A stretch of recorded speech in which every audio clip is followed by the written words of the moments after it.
আরে নাতিরা, এত গভীর রাইতে এখানে? তোমাদের কি গাড়ি নষ্ট হয়ে গেছে? হ্যাঁ দাদু, আমাদের গাড়িটা নষ্ট হয়ে গেছে। তা আপনি কিভাবে জানলেন? আর এত রাত্রেবেলা আপনি এইখানে?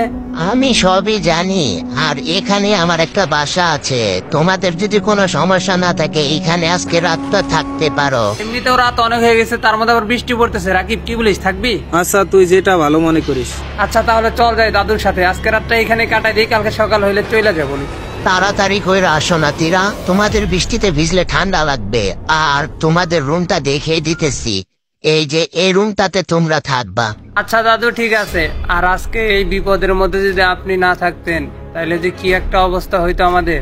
ওকে, সমস্যা নাই। তোমরা কি খাবার টাবার খাবে? না না, কিছু লাগবে না, আমরা এইমাত্র খেয়ে রওনা দিছিলাম। ঠিক আছে, ঘুমাই পড়ো, আমি তাহলে চলে যাই। রাকিব, চল ঘুমাই পড়ি।